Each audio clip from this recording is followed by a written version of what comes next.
Baik, bismillahirrahmanirrahim. Assalamualaikum warahmatullahi wabarakatuh. Halo teman-teman sekalian, sebelumnya perkenalkan nama saya Anis Effendi dari Prodi Hukum Tata Negara kelompok 7, Fakultas Hukum dan Syariah.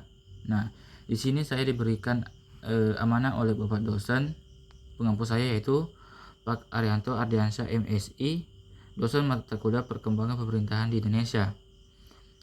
Di sini saya ditugaskan untuk membuat sebuah tugas video akhir UAS terkait pemahaman yang dimengerti, yaitu sebuah komentari. Nah, di video kali ini saya akan memberikan respon sekaligus komentari terhadap sebuah video yang membahas tentang demo mahasiswa jadi alarm bagi pemerintah. Nah, setelah saya menonton video tersebut secara menyeluruh, saya menangkap bahwa inti pembahasan yang disampaikan berfokus pada bagaimana aksi demonstrasi di Indonesia harus menjadi alarm serius bagi pemerintah, alarm serius bagi penguasa negeri ini, karena suara mahasiswa mewakili suara rakyat yang resah atas kebijakan dan langkah penguasa yang memicu ketidakadilan di mata masyarakat. Nah, selanjutnya pemateri di dalam video tersebut menjelaskan bahwa mahasiswa memprotes atas adanya kenaikan BBM subsidi dan melemahnya daya beli masyarakat dikarenakan bahan pokok juga ikut naik. Nah, kemudian dilanjutkan dengan adanya ancaman PHK akibat pelemahan nilai tukar rupiah dan kondisi ekonomi global yang tidak kondusif atau stabil. Nah, selanjutnya, dan juga menekankan bahwa pemberhentian MBG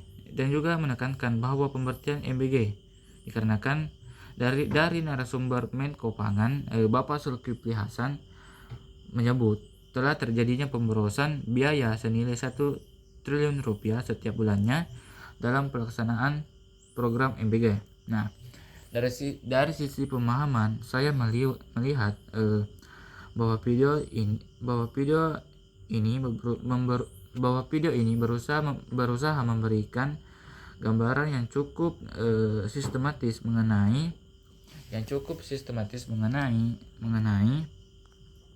mengenai ketidakadilan yang dirasakan publik. Nah, yang dirasakan publik dan masyarakat menilai terkait pemborosan MBG yang dimana seharusnya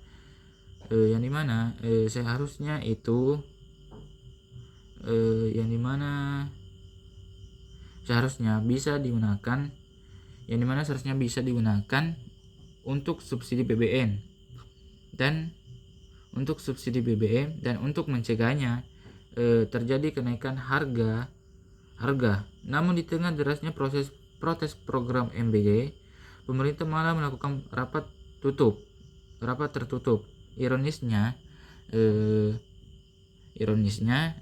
usulan tersebut justru datang dari inisiatif DPR, sang wakil rakyat itu sendiri, yang dimana seharusnya DPR mengawasi dan mengkritik pemerintah jikalau ada potensi penyelewengan kerugian negara.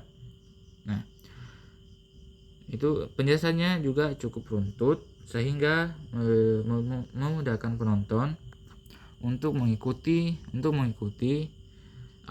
alur berpikir yang dibangun oleh pembicara. Selanjutnya,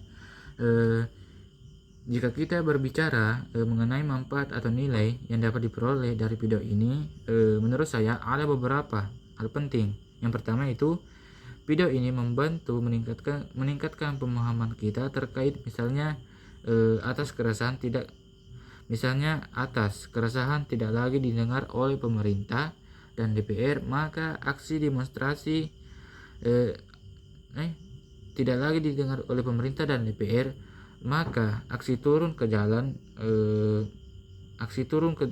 merupakan jadi pilihan satu-satunya atau demonstrasi untuk menyalurkan aspirasi, terutama bagi penonton yang mungkin belum terlalu familiar dengan pembahasan tersebut. Nah, selanjutnya yang kedua yaitu video ini juga memberikan wawasan kritis dan video ini juga memberikan wawasan kritis tentang bagaimana implikasi atau topik diterapkan dalam kehidupan nyata.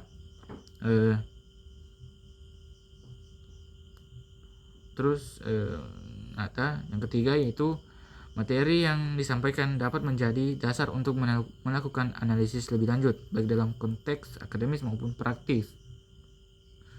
Namun selain memahami isi dan manfaatnya, saya juga ingin memberikan tanggapan pribadi. Menurut saya, penyampaian dalam video ini cukup baik dan informatif.